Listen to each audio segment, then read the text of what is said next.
Hello, Leolin, you are muted.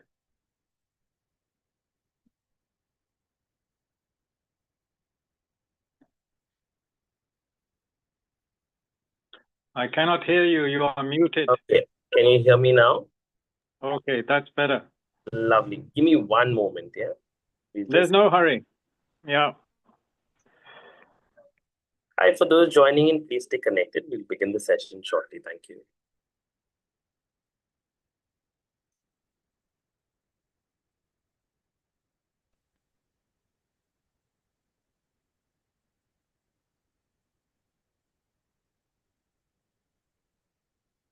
All right, good morning, everyone, and welcome to today's session on SoulSensei. We're so happy to have you here. While we wait for another minute till we have the other users join in, why don't you tell me where you're joining in from? It would be really nice to know where you're joining in from. You can just go to the chat box and type in your city names out there. So I'm Leolin, your moderator for today's session, and I'm joining in from Mumbai. Anyone else joining in from Mumbai or anywhere else? It would be really nice to know. Pune, welcome. Welcome, Rashmi from Pune. Amazing. Lovely. Anyone else who would like to share where you're joining in from? Oh, that's fine. Not an issue. So let's make the session a bit more interactive. Welcome, Veena from Bangalore. Thank you. Thank you for your responses. So let's make the session a bit more interactive. Can you tell me how are you feeling from the time you've woken up till right now at this very moment? What is that one thing in you that you feel at the moment? Currently for me, I've just started my day, so I'm feeling a bit lazy and still sleepy. It's lovely. Welcome, welcome to Pune, from Thane. Lovely. What is that one thing in you right now that you are feeling from the time you've woken up till now? It could be anything. If you would like to share. Just woke up. Okay, for sure, I'm sure. So tired, absolutely. Thank you so much for your responses. Won't go more into that. So just to set the flow of today's session, we'll begin with a short introduction, followed by what our guide will be enlightening us with. After that, we'll open the space for a short Q&A. Feel free to drop in your questions in the chat box. We'll try to answer as many questions as possible. So let's begin today's session, which is being led by our amazing soul sensei, Kabir Saxena, who is going to take us through Embrace Change with Grace. For those who don't know Kabir, he is a dedicated Buddhist teacher and a spiritual guide with over 40 years of experience, rooted in Tibetan Buddhism, trained under revered lamas. He combines traditional teachings with practical guidance to support deep inner transformation. He is passionate about integrating Buddhist wisdom with contemporary challenges, emphasizing the importance of balance, inner peace, and environmental responsibility. So I have my camera on. Can I request you all to please turn on your cameras as it will just make the session more interactive and valuable for yourselves and our leaders. Also, Kabirji will be interested to see who he's interacting with. So please don't feel shy. Don't know what you're wearing, what your background looks like. It's absolutely fine. We're here as one safe community. For those who are new to SoulSensei, our goal at SoulSensei is to make every session a safe, supportive space where you can ask freely, share openly, receive abundantly, and leave feeling lighter, calmer, and happier. You can follow us on Instagram at Your SoulSensei, download the app, and even check out the website for upcoming sessions. With that said, I now hand it over to you, Kabir, and I hope you all have a lovely session.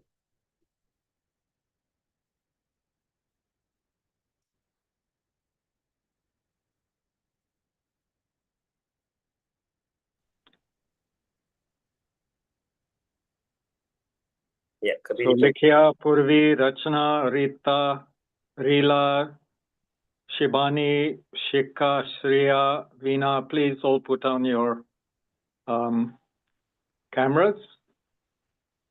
It's hard enough speaking into a gadget to connect with you all, however wonderful it is. So at least let's see your faces. There's nothing to be embarrassed about one's face. I'm the one who should be embarrassed. Being 70 next month and full of wrinkles. Yeah, so none of you have anything to worry about.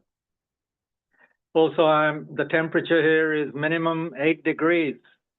I was reading Bombay minimum is like 22 degrees. So you can have, take pity on us here in Bodh Gaya, Bihar.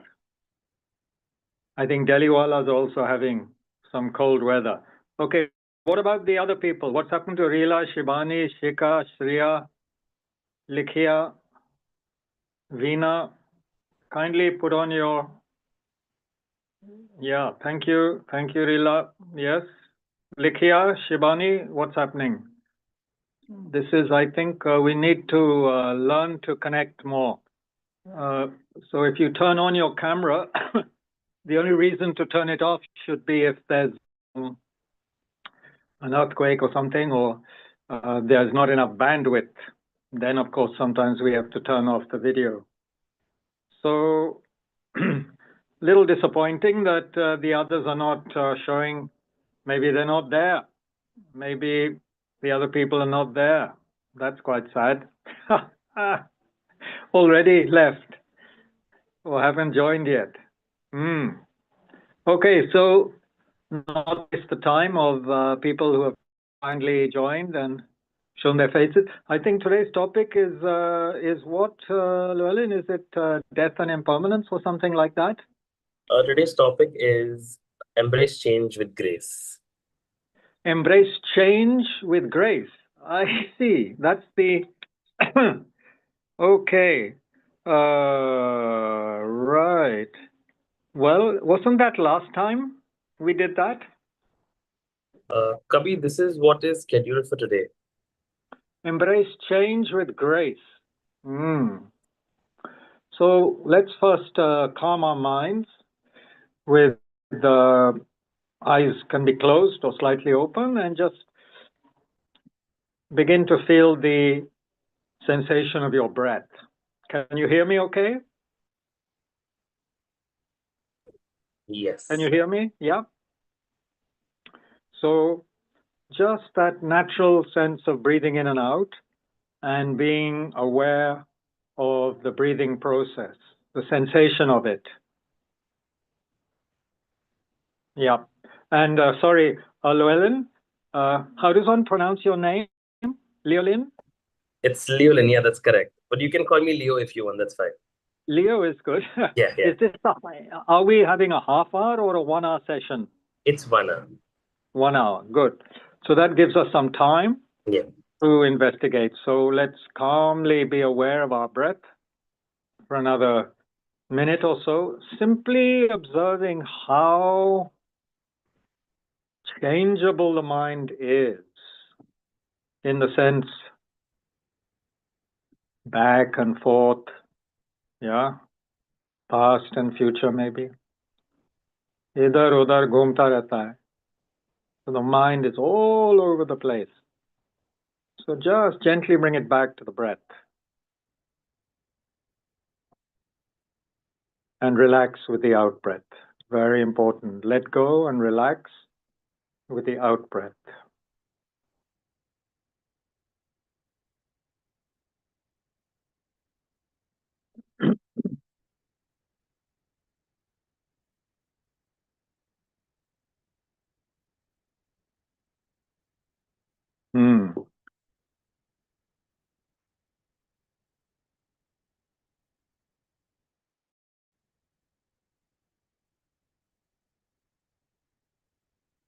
So, not easy, right? Something so simple. Asking one to just be still and relaxed and to watch the breath with awareness, so difficult. Although we are all mature, educated, so-called educated. Maybe we have some BAs or PhDs or BScs amongst us. But to watch the mind for 2 minutes, very difficult. Not easy.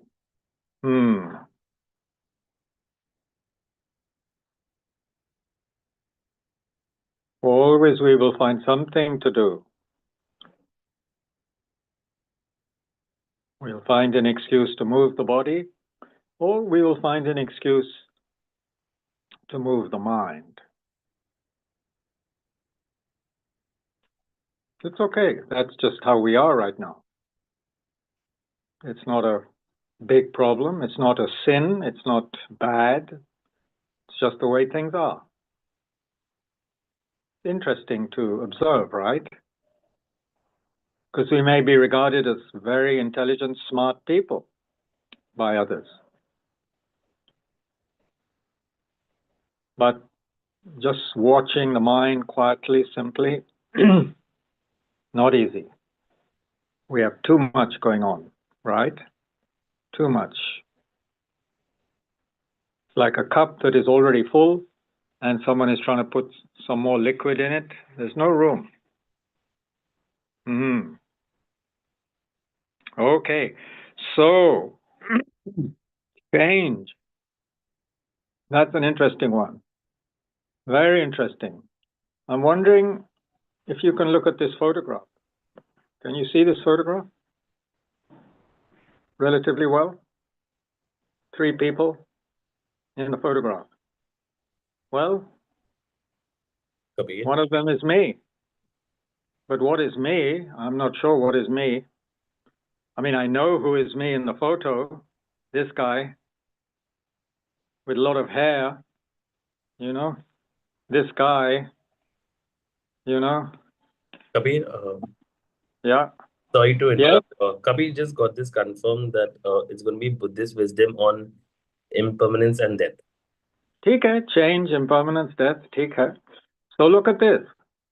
This was taken about 35 years ago, half a lifetime ago. So you see the hair? So much hair, wow. Looking at it, I feel jealous of myself. Isn't that a crazy emotion? I feel jealous of myself. And that's when the land around us was full of fields. Now it's full of buildings, a lot of it. Trees have been cut down. Oneself is 35 years older, almost. Next month, 35 years older. Change. And in another 35 years, I cannot expect to be alive. Well before then, I will just be a memory in some people's minds. Hopefully a decent memory. People won't be too upset to remember me. But that's what I'll be. And there won't be a gravestone because I'll be cremated, or if I die somewhere up in the mountains, then perhaps my flesh will be inside some wild animal's stomach, which would be very nice, actually. Just something like that, rather than all the expenses and the tamasha of death as we celebrate or don't celebrate, as we mourn it in our cultures. I'd rather just die in a cave. Happily, of course. I should be meditating. And then when I die, then let the birds and the lizards and the animals enjoy me. Yeah. Why should wood be wasted? Precious wood, So anyway, that's one way to think. Maybe not a nice way to think when you are young, but I'm already almost 70. So as one gets older, maybe one gets more terrified of death, or one begins to make a relationship with the fact that one is going to not be here anymore. So therefore, it does help to look at pictures when you were a baby, or when you were in a different, very different uniform or state of mind. You can see the change.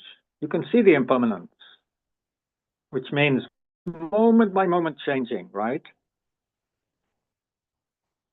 Between that photo of me with hair and now, I've been changing every moment, every second, every minute, every day, every month, every year. It didn't happen at once, obviously.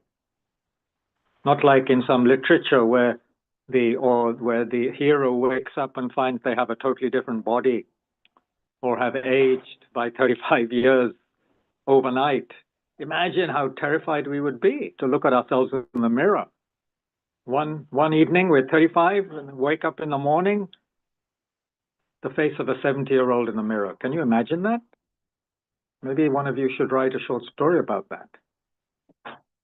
Any writers here? Any authors? Poets? Hath uthaiye? Must be someone who has written a poem or a short story. No? Nobody? Well, time to start. You can ask yourself, what would I feel like? What would happen if I woke up tomorrow and I'm 30, 40 years older? In the mirror. Just in the mirror, okay? We make it easy. Not really, but just in the mirror, you look 35, 40 years older. Wow. So we should be grateful that change is happening relatively slowly in this case, second by second, but we don't notice much of a difference month to month, do we? Even year to year. But 10 years, 20 years, 30 years, then wow, then we notice. Then we notice. So what is change? Is it something everything goes through? Can you think of anything at all, whether it has animate or inanimate, animal, vegetable, mineral, anything, human? Can you think of anything that does not change? Spend a moment. Can you think of anything that does not change? Whether it's a very hard kind of rock, or a continent, a planet, solar system. Wow. You won't find anything that is not changing, that is not getting closer to the ending of it. This planet, I think they say 4.5 or 3.5 billion years ago it was formed, something like that. I can't remember the figure, but they have a pretty exact figure now. With the modern science, they can do some amazing things. It's not going to last forever. The sun is not going to last forever. Isn't that amazing to think? That sun is not going to last forever. And even the sun goes through changes. It has these sunspots, flares. There are times when it is minimally hotter, minimally cooler. All these things are happening, and it will not last forever. It will die. It will become a dying star. It's a very minor star compared to many of the stars in the unimaginably vast universe, right? So looked at from that perspective, the unimaginably vast universe, what is my life? What is your life? Yeah, it's important, of course. But is it such a big deal that you and I are changing, that we're going to die? Everything dies. What's the big deal? Of course, it is a big deal. I'm not stupid. It's a big deal, and I wonder why, if you have any idea why death for us is a big deal, is a subject we don't even like to talk about traditionally. Why don't we like to talk about death? Anyone have an idea? Let's start being a little interactive right now. Unmute yourself and tell me why you think death and all these changes are difficult for us. Someone else's death takes away that sense of belonging, love. Belonging to what? Like I lost my dad and it's terrible. Okay, but what about your death? Why do you fear your death? Because you think it'll be terrible for other people? Maybe. Or is there another reason why you fear your death? I really never thought about it. Better start thinking. Because one day The it's going fear to of happen. unknown. Boliye. Fear of unknown. Fear of the unknown. Why do we fear the unknown? Who is fearing the unknown? Who is fearing the unknown? Simple question. You say, I fear the unknown, right? Or Yep. you fear the unknown. So who are you? Who are you who is fearing the unknown? Apart from your name, of course. Namanamaji. Who are you to fear the unknown? Bataiye? Tell me what you think you are. Whatever comes into your head, your mind. Who are you who is fearing the unknown? I'm a soul. I'm a soul. Soul. Soul. So why should a soul fear the unknown? A soul is, and I don't use that word much, but soul is something outside of the body, outside of the mind, right? So why should such an entity fear death? Soul, in our understanding, I think in some religions, it's already kind of something liberated from the body and mind. So why should something that's already liberated be afraid of death? Doesn't make sense, does it? You see what I'm saying? So who are you who are fearing death? This lady, Rachna, said, sense of belonging. That I fear, that there's a loss of belonging and of love. So who is losing? Who is losing belongings? Who is losing love? Who is fearing death? Anybody?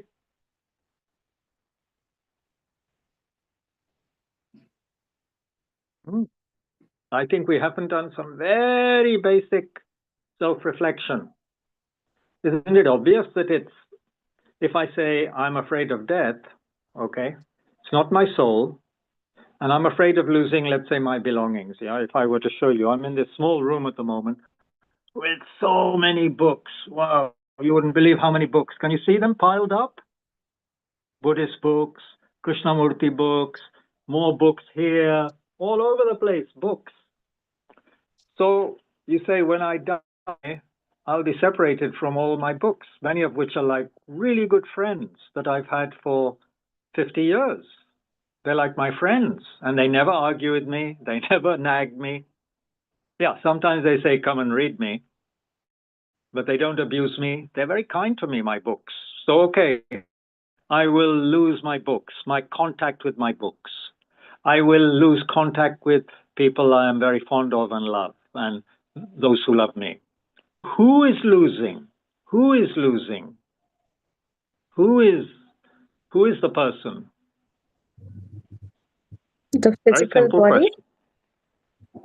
Huh? The physical My body? body. My body. You think my body cares? What is the body without the mind? When you say I am cold, I'm hot, I'm hungry, it's because the body is hungry, right? You could say, but if there's no mind or there's no person, then we wouldn't feel hunger, would we? A dead body cannot feel hunger. A body without a consciousness, or a body that is unconscious during an operation, cannot feel hunger or thirst or something, right? Because it's unconscious. So I don't think the body fears death. I don't think the body is afraid to lose the belongings.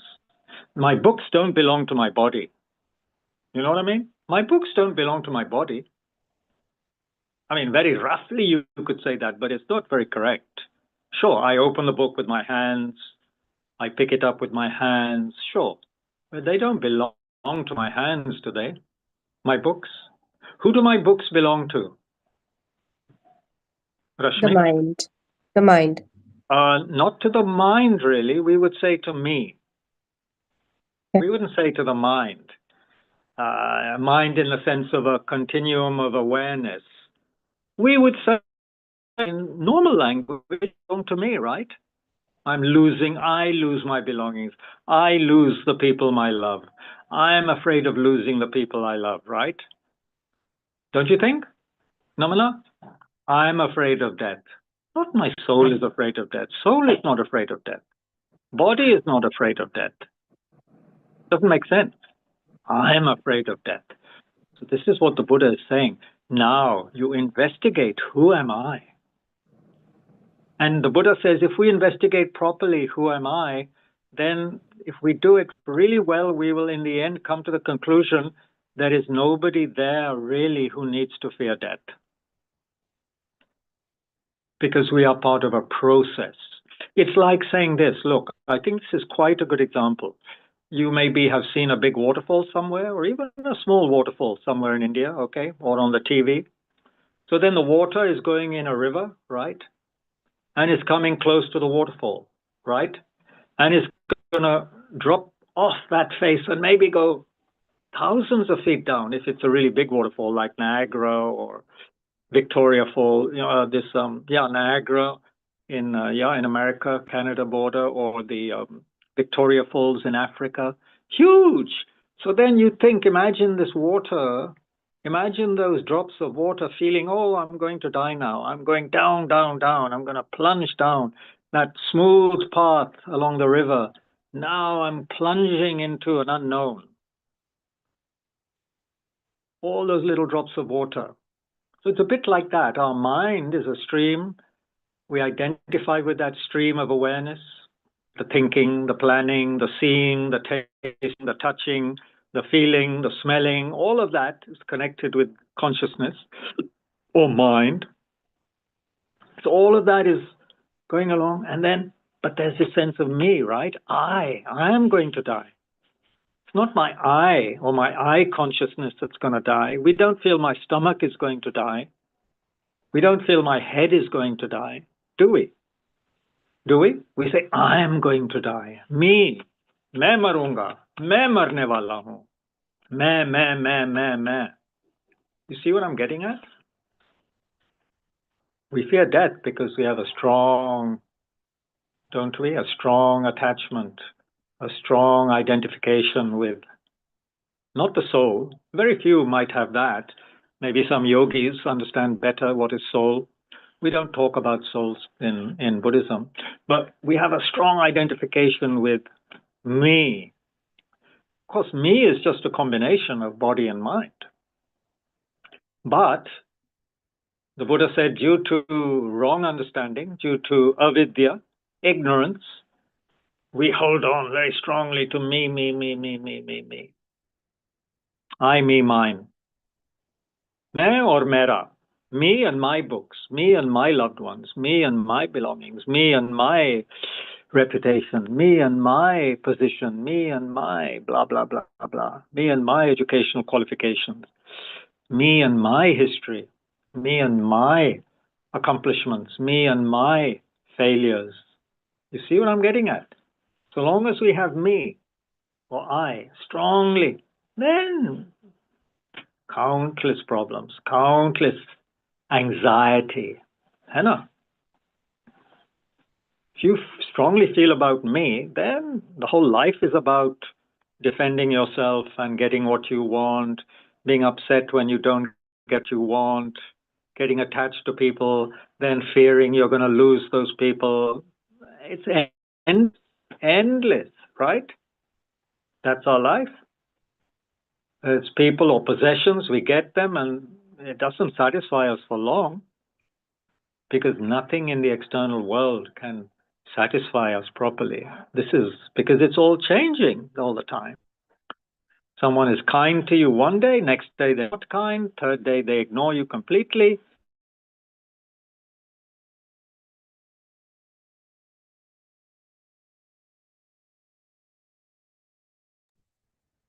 Just stay connected. I believe he's just lost some connection.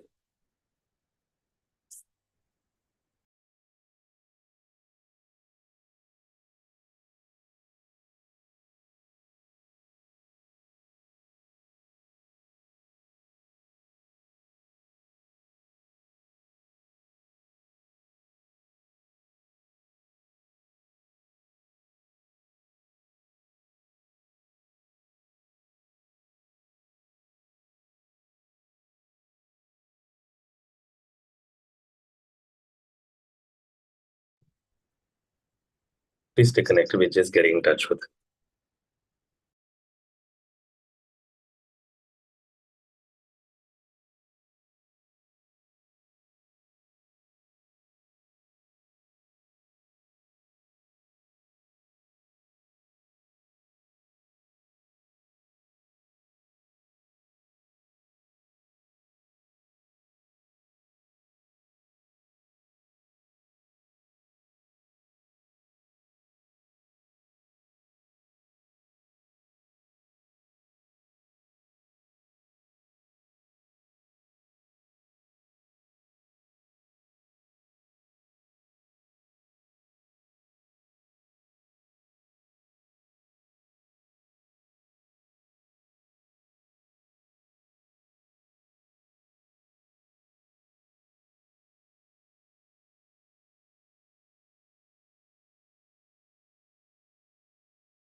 Please stay connected. We're still just trying to get in touch with him.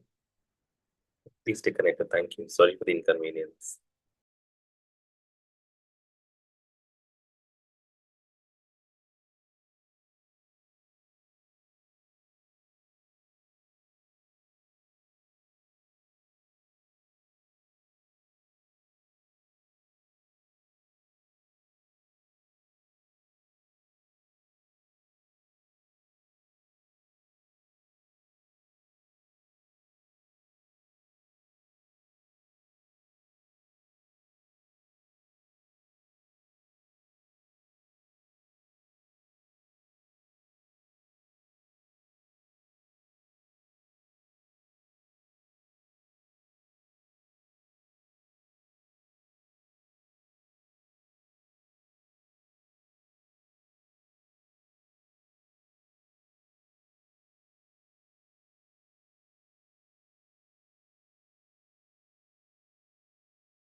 I've just spoken to him. He will be joining soon. Thank you.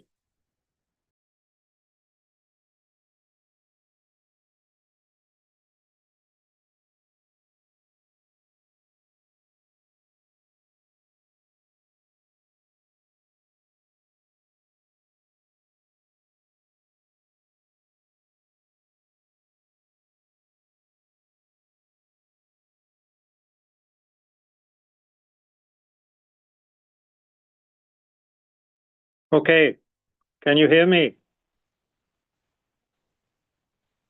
I can't hear you. What's happening? Yes, we can hear you, Kabir. You can.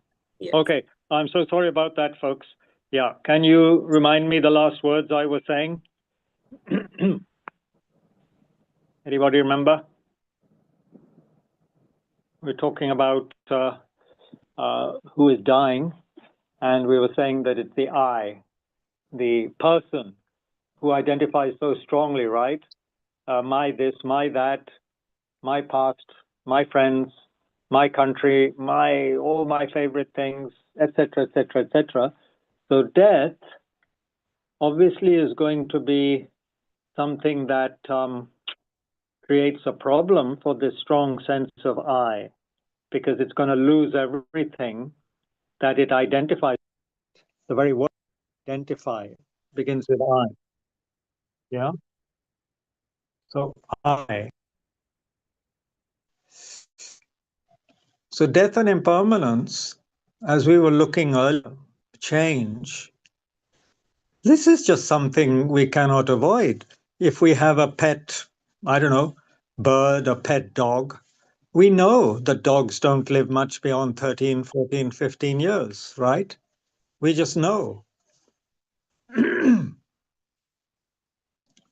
If we have, if there's those of us who study, we know the life cycle of, say, I don't know, a mosquito, a butterfly, a moth. We know how short their lifespans are. We know that perhaps a turtle, certain kind of turtles or tortoise, they can live hundreds of years. That's very unusual. Whales maybe can also live quite a long life. Elephants, quite a long life. I can't remember how long. And humans, now around 80, 900. If you're getting to 90, it's considered very good. If you get to 100, wow, very unusual. Someone might give you a special cake on that day. But mostly, I don't know the average age of people in the world. You could Google it, probably be somewhere between, I don't know, 55 and 75, perhaps. I'm not sure. Given all of the killing and the disease and so forth nowadays, it might be a bit lower than that, the average. I'm not sure. Anyway, we know we're going to die. We have to die. So why would it be a problem? It's the problem because the mind, the untrained mind, hasn't yet understood how things really exist. We have not come to terms with impermanence, with constant change. We have not come to terms with that. We still want something to last. We want there to be permanence in a relationship, whether it's with your belongings or your loved ones or your partner or whoever, your country. You know, most people don't want to separate from their country unless there's a big problem there, you know. Nowadays, of course, many people do, but most of us identify with our country, you know, and you can see the negative effects of that when there is conflict with another country. Some people go absolutely gaga in their sense of identification, which then means, of course, the other is the enemy, is the bad person, is the, you know, etc., etc. So all of this comes from strong identification with the self, with I, with me. That's what fears change. It doesn't want to have to change it. We don't want to change our habits, even our location sometimes. We don't want things to end. If I drink good coffee or tea, I always want it to be good. I always want it to taste that way that I want it, you know. If the cook in a good restaurant doesn't cook it the way I really like it, I could get upset if I'm used to very fine cooking, you know. If there's a change, you say, why isn't it tasting like it did last week? And the manager says, sorry, sir, we have a new cook, a different cook. The other cook is on holiday. And you get upset. People get upset at that kind of thing. So this is simply the ridiculous nature, the suffering nature of the ordinary egotistic mind, selfish mind, you could say, which is so preoccupied with itself, doesn't care much for others, of course. It's just about me. Yeah. So now more and more people have gone to sleep. I think only Namana is left. What happened to Rashmi? Did she leave? Rashmi Nigam, kahan hai aap? Reela, Shebani, very disappointed in you folks. Yeah. I'm still here. Yeah, well, let's see then. Shakal hai to dikhao. Yeah, why Okay. you? Focus on this. Unless you're in the office, you're having to multitask. That can be a problem. Oh. Anyway, whatever. I mustn't judge people. We all have different circumstances. But okay, so there we go. That's the problem, is the ego wanting to protect me.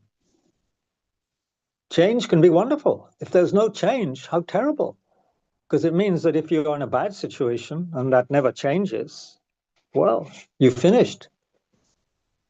Karma means action. Through action, we can change our situation.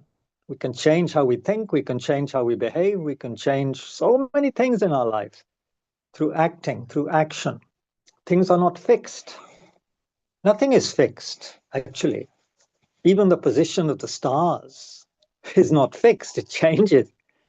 From millennium to millennium, there are slight changes. Everything is in motion, as you know. The Earth, which seems so stable and fixed here in Bodh Gaya anyway, I don't seem to be moving at all.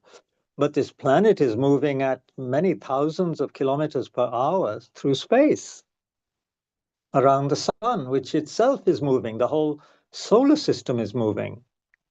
Not just around the sun, but the whole system itself is moving in space. I mean, it's extraordinary what is happening. It is just mind-boggling what is actually happening, and we don't realize it because we are addicted to permanence, to stability, to things being the way we want them to be, somehow secure and solid and not changing. Change has problems for us.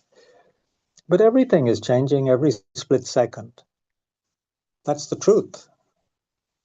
That's the greatest truth we need to understand in many ways. It will help us come to terms with the loss that we're going to have to experience, the loss of our youth, the loss of interest in certain things, the loss of our possessions, loss of parents, loss of this, loss of that. sometimes loss of status, loss of money. We have to accept this and realize there is something much deeper than all these things, which is the so-called person. The person is there. When I say the I is a problem, that ego is a problem, and even the Buddha says that certain aspects of the I just don't exist at all. We just imagine that there is this solid I, me, mine. Actually, it doesn't exist at all if you look for it. But there is an I. There is a person. We cannot say I don't exist. That is going too far in the other direction. When Buddha says we don't exist in the way that we think we do, he's not saying we don't exist at all. That would be so stupid to say that. Of course we exist. The question is, how do we exist? What is the nature of our existence? Well, one nature which we see all the time is the change, impermanence. There's nothing fixed. There's nothing fixed. Not even the sun and the moon and the stars. So change is something we just have to come to terms with. And I want to stop now because I want some questions, some discussion, and also actually 9 o'clock on the dot, I have to be here in the meditation hall. It's the last session of a course that a particular teacher is giving, and I need to be there for that. So let's have some questions or comments, starting with the people who have been showing their face. You were saying nothing in the external world can satisfy us. Absolutely. Reela, the faceless one, what can we do? Well, you tell me. Yeah, आप बताइए, what can you do? If nothing in the external world can satisfy you, what other world is there? Unmute yourself and tell me what other world is there apart from the external world. Spiritual. What's the opposite of external? Internal. Right. So inside, you look inside, look in your mind, investigate yourself with awareness. Then you might find something else. But it's obvious that everything outside us changes, don't you think? Even Bangalore, for example, which is a beautiful city apparently 40, 50 years ago. Now it's a mess. Now it's full of traffic jams, pollution.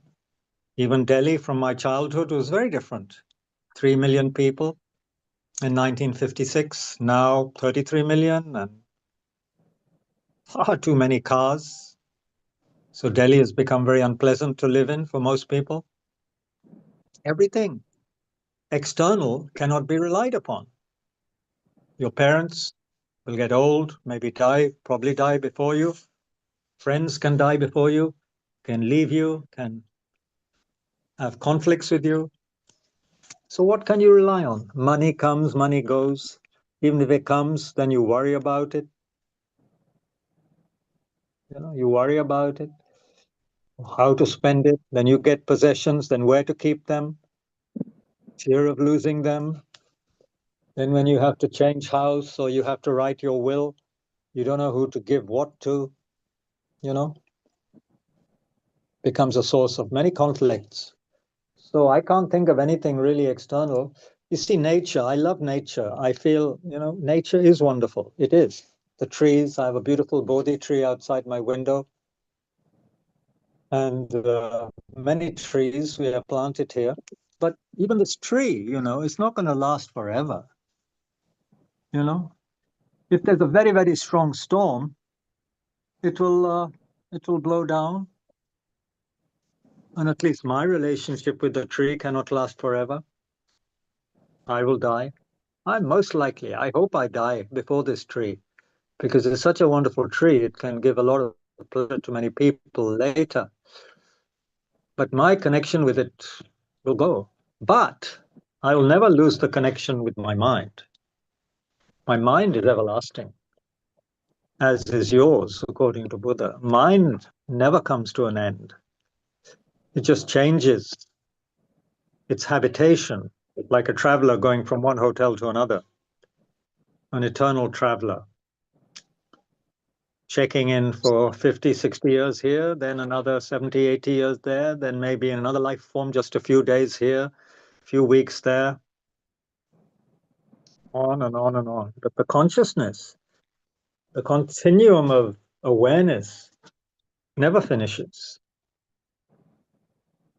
So there is, in fact, no real death. Death is just defined as the separation of the mind from this particular body that we have right now. That's all. But don't worry, we've had plenty of bodies in the past and plenty of bodies to come in the future. Beginningless bodies in the past, maybe many, many bodies in the future. So we have it in our hands to decide what kind of body we want, in the sense that if we engage in a good, balanced, life that benefits others, then we have the good chance to have better and better kind of bodies, human bodies, which is the best place to be, the human realm, in order to practice the spiritual path.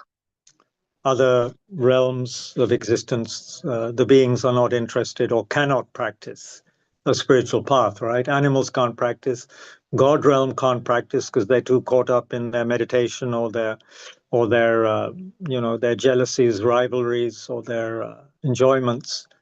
And beings who are suffering a lot, like the hell beings or the hungry ghost beings, Pret, they cannot enjoy a spiritual path. So human beings are the only really life form who can enjoy a spiritual path, practice a spiritual path. So we're very fortunate to be human beings, very fortunate, most fortunate, actually. So, yeah, that is there. What else? What other question? So Hmm. in our lives, in a human body, we suffer a lot as well in terms Yeah, of we get happiness, but we have sufferings. We lose our exactly. parents. We sometimes lose relationships, Yeah, connections, attachments. of And course. sometimes it's very hard to deal with a situation like this. Yes, And we sometimes go, internal. Obviously, we don't want to talk to anyone. We want to just analyze and look into why it happened. And we evolve, we change, and everything changes. Even the best of things that we thought, the relationship was perfect, and after some years it changes, and we also don't resonate to the relationship. How to deal with the sadness that comes along with, we as people know that, everything is temporary. yeah, We yeah, the yeah, things will, the we love the most will go away. But accepting that, and still living in around with people and working and balancing things, sometimes it's hard to maintain that peace of mind. sure. That's why we have to evolve strategies. We have to become more skillful. People who go to a cold country with very few warm clothes, they're quickly going to have to learn how to earn enough money to buy clothes to wear, or they're going to have to get warm clothes, right? So similarly, in life, we know, yeah, there are all these problems going to happen, the ones you mentioned. So we have to protect our mind. We have to make our mind stronger and more intelligent, which doesn't mean making it not feel. To feel sadness is totally natural. If we didn't feel any sadness when our parents died, then that would be sad in itself. So sadness is okay. We should not be afraid of these emotions. We should use our sadness to help us connect with all beings, widen the circle of our sadness, because other people also are experiencing sadness. Countless people are losing their parents. It's not just me losing my parents or you. Everyone is going through it. So through the sadness, we can develop more empathy and compassion for other people, rather than having it as just me and my poor private problem. So that is there. We need to use these situations to develop a larger vision, a bigger mind, not just me and my sadness. So the world is sad. The world's going through sadness, much more sadness than me, actually. So that's one way to look at it. And the other way is to have a regular spiritual practice of calming the mind, stabilizing the mind, analyzing, like you said, some analysis is very good. We have to again and again remind ourselves of death, impermanence, sickness, old age, all these things, so that when the time comes to experience them, we are ready. And we also we can feel for people who are going through those situations, who are not getting what they want, who are getting what they don't want. Yeah, these are problematic situations, but we are human beings. We can cope with it. And through wisdom, we can use it to develop more understanding and more compassion. Everything can be used to develop more fellow feeling, for our human brothers and sisters and our animal brothers and sisters. We have 3 puppy dogs at the center, which we didn't have 1 month ago. Because people brought them in, very small puppies, just left alone, and because no one looks after stray dogs properly, mostly. So, we're looking after them at our center, and they are quite mischievous, but healthy. And, at least they get a lot of affection and love and can play around without being run over by a car or bullied by bigger dogs. So, whatever we can do, we must reach out to other beings. And then our own suffering will not, it will not seem so important, because you have changed your object of concern. You have changed from me, which we said already is the big problem maker. That's why we fear death. You change from me to others. Let me see what it's like to reach out and work with others. So this obsession with me, it's a habit. We've had it a long time. I agree. It's not easy to let go. I agree. But we have to do that.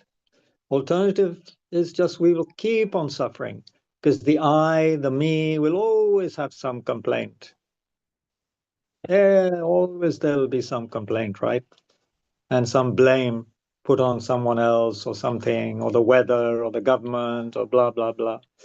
So we have to work with the I, the me, and see the advantages of reaching out and being of benefit to other people as much as we can.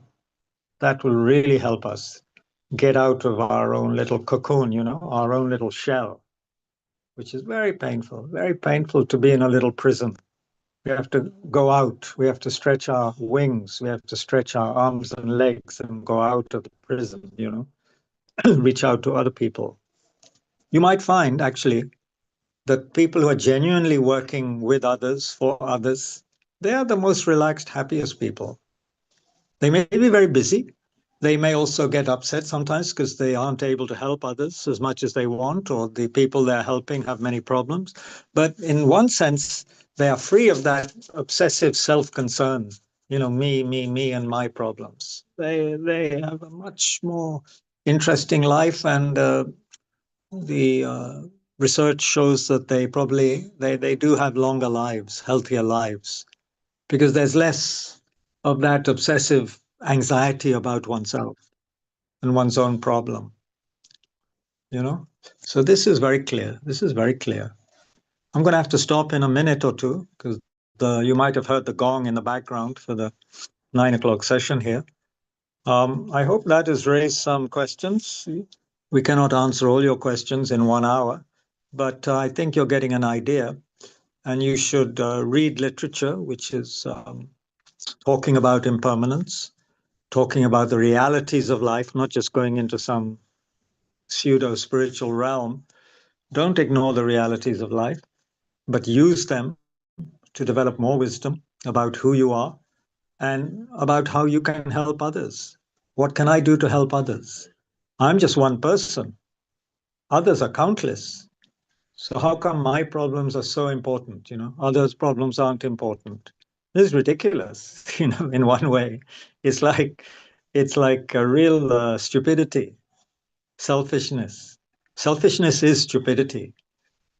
It makes us more anxious. It makes us suffer more. It isolates us. So we should reach out, work with others, develop some joy and happiness in that way. That's the way to live, not in some perpetual fear of what's going to happen to me. Yeah. So good luck with that. We can explore this more and more. In every session, this has to come up because we have to look at the the cause, the deep cause of our painful situation. So the question of the I, the me, will always come up. Yeah. So I hope that's a little bit useful. There are many books on death and dying. One book I recommend from the Tibetan tradition, which is what I'm most familiar with, is just simply called the Tibetan Book of Living and Dying. Not the Tibetan Book of the Dead, that's the traditional text, which is very hard to understand. But the modern explanation, Tibetan Book of Living and Dying by Sogyal Rinpoche, Sogyal. That's an excellent book to begin to, understand death and dying and many things connected with death, so that we can take away the fear and enjoy our lives more, right? So thank you very much. Leo, I have to leave now. So I'll just say goodbye and leave, and you can do the needful, and look forward to seeing some of you again. Yeah. I Thank you hope so you can much. put a smile on your faces today for a few minutes, even if not the whole day. So thank you. Take care. Bye-bye. Bye-bye. Thank you. Thank you. Thank you so much. Thank you, Kabir, for such a beautiful session. And thank you to everyone for your presence and participation. Just a reminder, we have yeah. All right. So just a reminder, we have a session on the 20th of Jan at 9 p.m., which is going to be held by Vidhi Agarwal. On the 20th of Jan at 9 p.m. on Hanuman Sadhana and Nama Jap. You will see a clickable pop-up on your screen. You can go ahead and register using the link that you see on the screen. We'll also be sharing the link in the chat box. Please note, we've shared the link to the module page for this session in the chat box. If you miss it, do not worry. You'll receive it along with the feedback form to your registered email IDs and mobile numbers. Do download the SoulSensei app, check the website, follow us on Instagram at your SoulSensei, and looking forward to seeing you in another upcoming session. Until then, take care. Thank you and goodbye. Bye.